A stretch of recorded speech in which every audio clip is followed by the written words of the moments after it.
Rob from HopZine.com. Thanks for joining me for another video beer review. This time we're looking at something that I'm really looking forward to.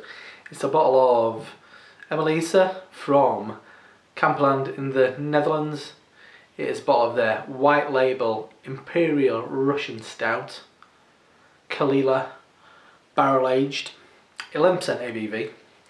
I've just been watching another, I guess you'd call him a whiskey tuber if I'm a beer tuber, a guy from Scotland talking about, I just want to know how to pronounce it properly, so Caol Ila, which is essentially, Ila is Isla, it's Gaelic for Isla, and the first word, Caol Ila, means sound, so sound of Isla. So it's an Isla whiskey, which often can be seen as quite a smoky whiskey. I'm not a whiskey fan at all, but I like whiskey and beer, but I can't drink it on its own. So I was watching this guy, he has some really interesting little points in there. Apparently Caol Ila is the biggest distillery on Isla, and it's often found as one of the linchpins, along with Talisker, of some important kind of blended whiskies, primarily a couple of the Johnny Walker whiskies. That is the limit of my knowledge of whiskey, and I feel like it's been improved quite a lot by watching this guy. He was really good actually.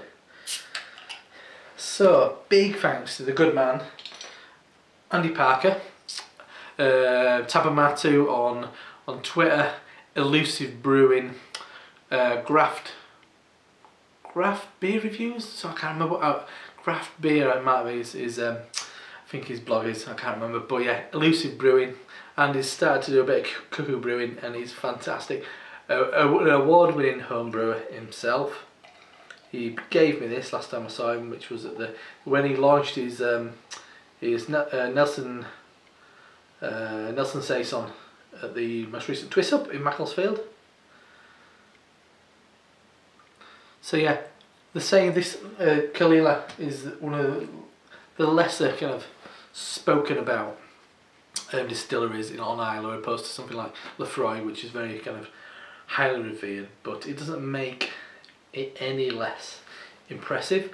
So beer in glass, black as night, maybe a slight ruby hint to it, just very but really nice, a very shiny looking beer, opposed to some beer stouts I do think have quite a matte appearance. The head, impressive for 11%, nice work Emelisse for doing that. Quite a fizzy head but packed in and like mid-brown. So let's check out the aroma. Oh good God, that is peaty, but it's a sweet peat. It's not, that's fascinating. It must be still quite a wet barrel because there's a lot of whiskey character on there. It's not as elastoplast as you'll get from if you try to impart that smoked character in the beer from like a peated malt, which I think is very TCP. This has that, but it's definitely bonfire. It's like burnt cedar or something like that. Yeah, elastoplast. Yeah, it's definitely coming through. There's the port note in there. There's a kind of like my mouth's watering at the prospect of this.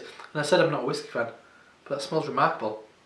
Something that reminds me of kind of like a brine, like from a tin meat. There's a saltiness to it, a mineral note. You get beneath that, it's starting to get a bit of chocolate. And an oaty note in there.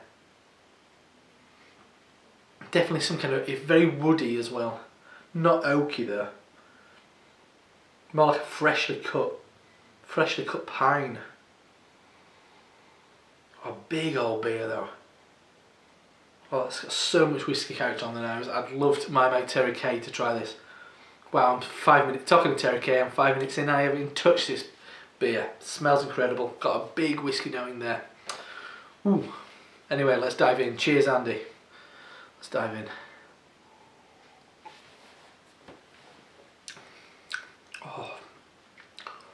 Oh, that is so different.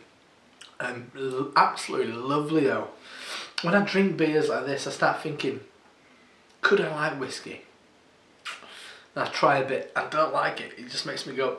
But this has got, it's got all the flavour to it, but it's not got that as much of the harshness to it. And it adds, because of the dark malts, it's adding a level of kind of subtlety and breadth to the flavour, I'd say.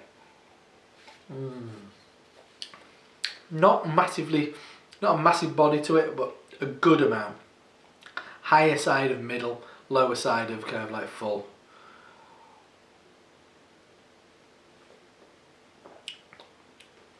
Sweet, salty, raisins, peat, loads of peat, elastoplast, mint, actually more like surgical spirit.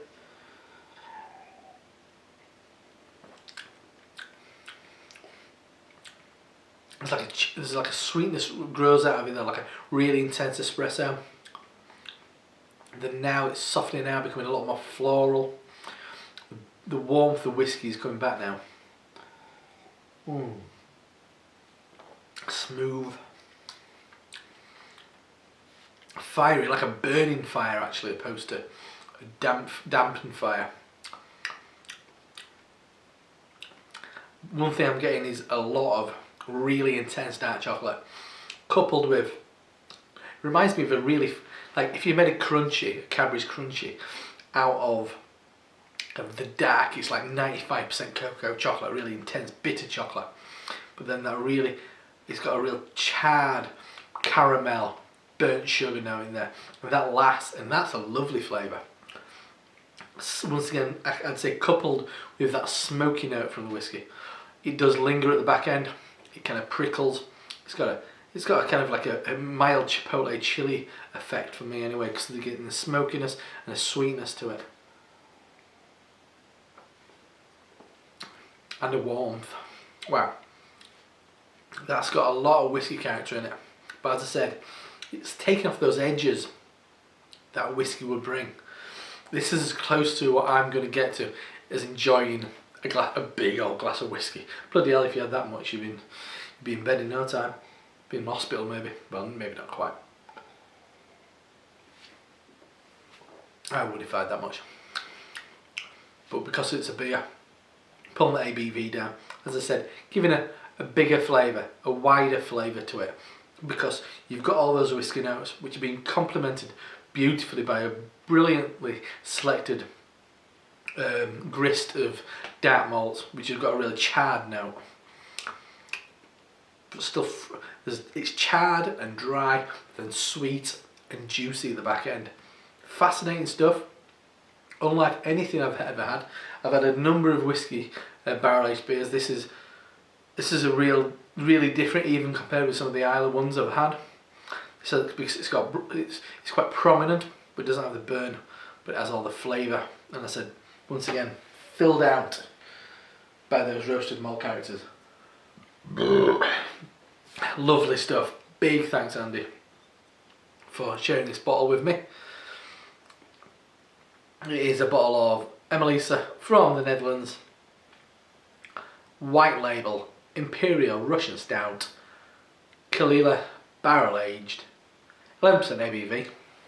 Very nice indeed. As I said, get on YouTube. I'm not on YouTube. I'm on YouTube.